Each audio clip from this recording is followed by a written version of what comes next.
Baxter, what's the administration's position on AGOA? So on AGOA, we understand that... Tell me what AGOA is first. Sure, it's the African Growth and Opportunity Act. It's been in place for about 20 years, and it gives duty-free treatment to African countries unilaterally, and that's what it does. And over the past 20 years, we've seen, frankly, China move into Africa, so it makes you wonder if AGOA is functioning how it should. It's expired recently. I've heard from a lot of members of Congress on both sides of the aisle. They want to see AGOA renewed. The administration position is that we're open to a one-year clean reauthorization, and we should take that year to work together to find out how to improve it and make it better, rather than just being kind of a giveaway. You know, is there a way to have enhanced bilateral trade, more export access? You know, can we deal with the challenges of today rather than whatever we were facing 20 years ago? Yeah, I noticed, I think it was yesterday, but it was announced that China has a $1 trillion trade surplus. Did you see that? I did see that. Yeah, I follow that pretty closely. I figured it got your attention, got my attention. And at first blush, you think, well, how did they do that? Because we tariffed a lot of Chinese products. Well, they just went out and sold elsewhere. And they replaced a lot of their sales to us with sales to Africa.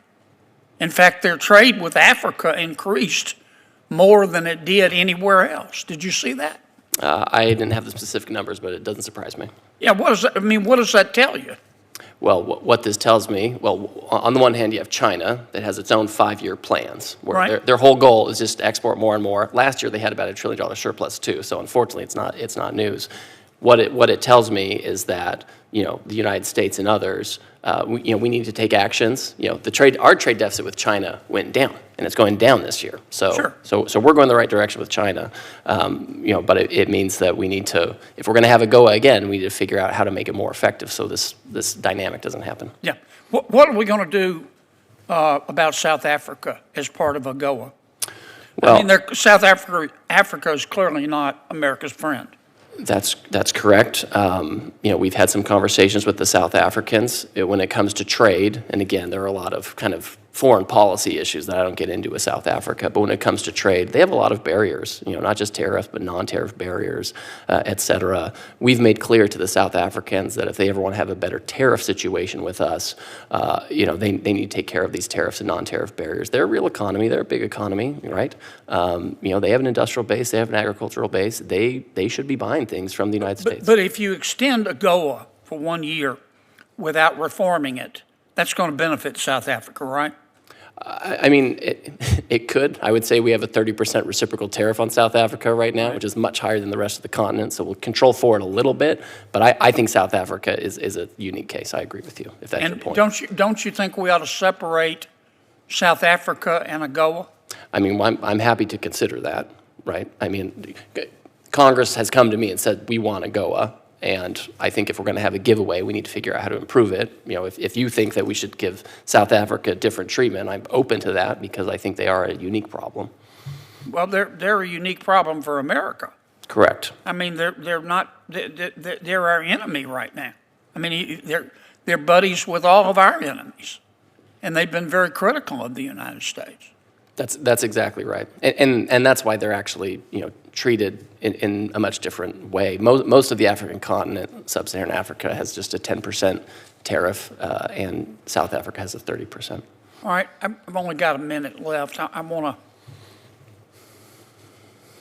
see if I can hit a big picture item here. A lot of us are concerned about Ukraine and stopping Russia. That's the underpinnings of my question. The president, the administration, I'll say, is in the process of negotiating a trade deal with China.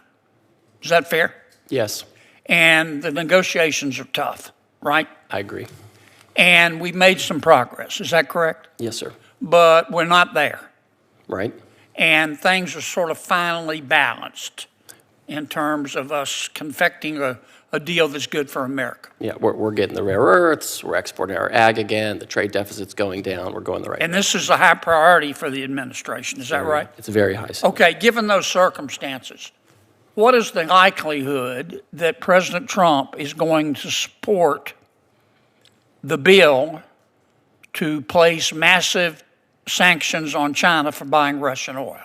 Are you talking about the Senator Graham bill? Yes. So, which, by the way, I support. well, But we keep talking about like it's a possibility. that's I'm thinking, on what planet? Not the planet Earth. So you're telling me, I mean, here's my point.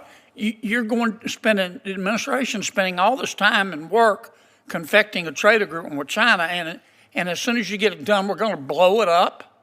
Well, what I would say, I'm not saying we shouldn't, but Sure. I'm trying to get us to be realistic in the Senate about going to Plan B for dealing with Russia and Ukraine. Sure. So what I would say is that White House and USTR, we've looked very closely with the Graham bill. I've talked to Senator Graham. I think notionally we support the bill. We've given some technical assistance, et cetera. With China, we have very high tariffs on China already, right? At some point, a tariff, you reach a certain level, and beyond it, its relevance becomes a little less, right? But we think it's a powerful bill. It's not China specific. It's really about Russia, and it's about anyone who's buying or would have purchased fuel from Russia. So we see it as something that's really Russia specific, less China specific. So how come the administration hasn't given us the green light to pass the bill?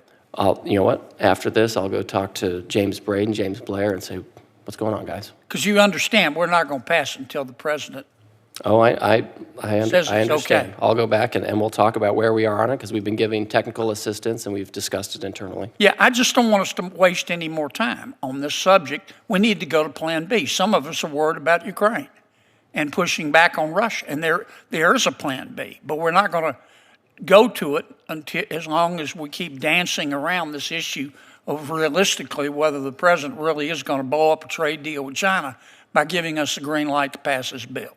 Well, Senator, one thing I would say is in all of our trade deals, we're keeping tariffs on countries. We modify them, but we're keeping tariffs. So, there's not really a world where we're going to zero tariffs on the whole world, right?